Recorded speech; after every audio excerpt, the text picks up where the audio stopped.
Hello, my chicklets. Thank you for stopping by. Today we will be reading day 31 and the last day of our Mayflower series. This one is Blue Roses, Attaining the Impossible, Mystery, Rarity, and a Magical Outlook on Life. As always, information will be in the description. Logan was normally so careful. He would never cast spells in the house when the others were here. But it was 3 a.m. No one was supposed to be awake. He wasn't supposed to be awake. He was planning on going to bed soon. He just needed something to ease his mind.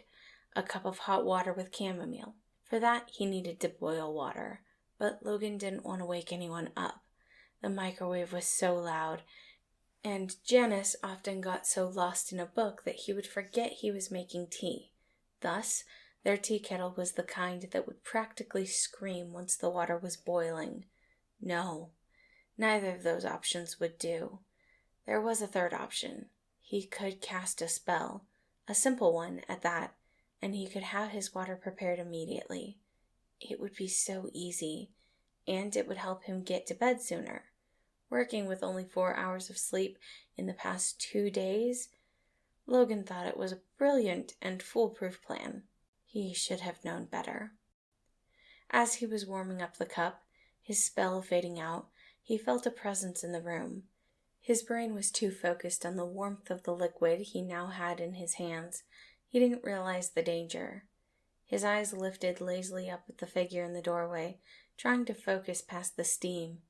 Then suddenly, he was alert. Remus was standing there, eyes wide open in surprise, an excited smile on his face.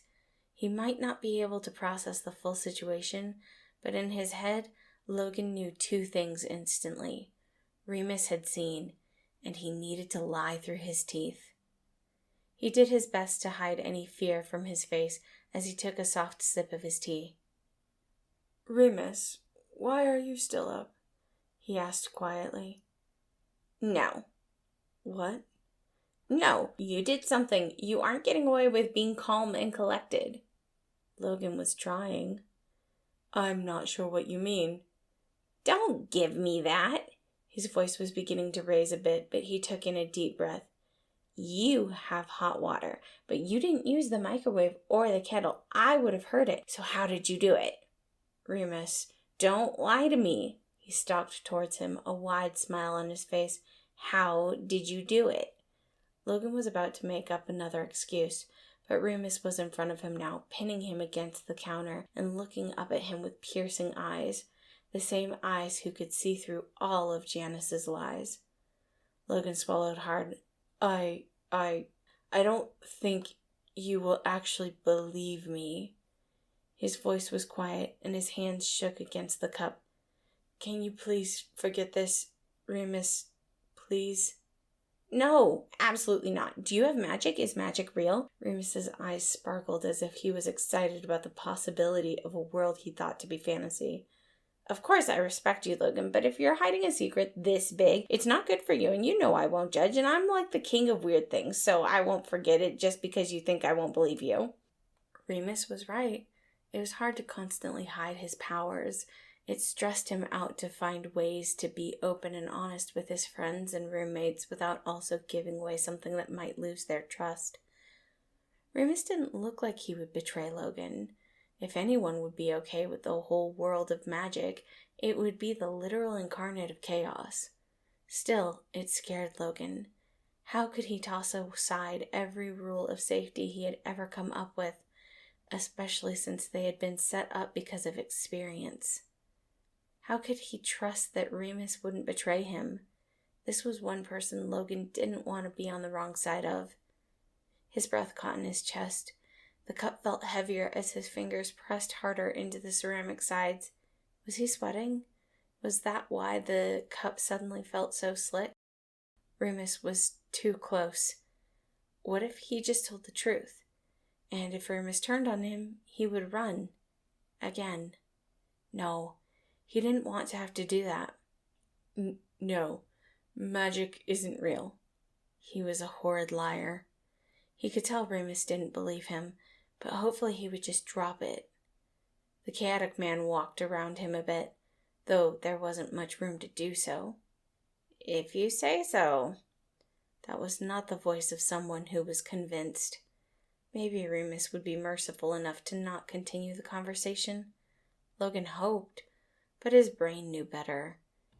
He watched as his roommate turned on the stove, the fire igniting on the burner, then watched as Remus went to slam his hand down on the fresh fire. "Stop!" he shouted, reacting purely out of instinct as he blew a gust of wind out of his hand, putting the fire out. That had apparently been exactly what Remus wanted. The smile on his face couldn't have been wider. "That was so cool! What all can you do? Can anyone learn magic? Were you born with it?" There was no hiding this. Logan had done exactly what he didn't want to do. He had shown Remus proof, but at least he seemed to be taking it well. "I am exhausted. I am only coming out to get some tea to drink. Can we discuss this in the morning?" He needed time to think. He needed time to come up with answers. There were spells that modified memories, but they were levels beyond what Logan was capable of. He was going to have an actual discussion about this. Apparently, Remus didn't like the idea of giving up on this topic. He was now wide awake, but, thankfully, by some miracle, he seemed to understand this was a conversation best had later. Okay, later. But you aren't getting out of this." Understood. His body was still a bit of a buzz with fear, 1,000 possibilities already running through his exhausted mind. He tried to calm himself by taking another sip of his tea. "Hey, Elle?" Remus's voice was suddenly much softer. "Yes?" "It's lonely, having to hide a part of yourself. I know, I've done it before. So why did you hide it? Do you not trust us?" Logan set his cup on the counter, steadying himself. 3 a.m. was not the time for him to be having this conversation. But then again, he didn't think he could be fully honest in the light of the day, not after a night's rest when his defenses would be back up. There was a frailty that came with this hour of the night. "Not all people are as kind and accepting as you are, Remus. And sometimes you don't understand who will accept you and who won't until after they are given the chance to hurt you. So, I don't give people the chance." Remus frowned, walking over to Logan and dragging him into a hug. "I'm not going to betray you, Logan. I hope you know that." He could feel Remus shaking, and strangely that calmed him. He had known this man for a few years now, more than a few, and Remus showed his emotions with a clarity that was always comforting to Logan. He didn't have to second guess how his friend was feeling. He was still afraid. That wasn't going to change because of one late-night conversation.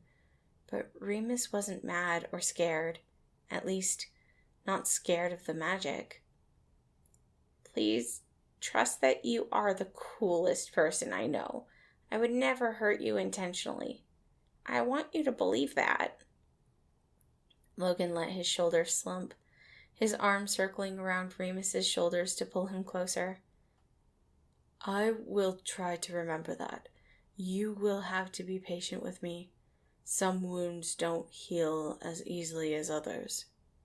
"Yeah, I get that." There was another moment of hesitation before Remus continued. "I couldn't sleep. Was dealing with nightmares again. Want to lay on the couch with me?" Sleeping on the couch would be dismal for his posture, but the idea of being near a friend, being near someone who actually knew who he was appealing. Just this once. Thank you all for listening. Again, this was day 31 of our Mayflower series, Blue Roses, Attaining the Impossible. With that being said, I just want to let you know that I feel like I have attained the impossible. I appreciate every single one of you so very much for coming here, listening to my stories, subscribing, and just being a part of this little community that I am building, leaving such amazing and wonderful comments that have absolutely made my entire month. I am so exceedingly thankful to all of you. I'm also very thankful to my beta reader. I will include her link in the description as well. She is an amazing writer and spent a lot of time helping me edit my stories this week so that I could get them out on time to all of you. So thank you again for everyone who is here. Just remember that I appreciate you being here, listening to my stories, and I am so thankful, and I hope you all have a wonderful day.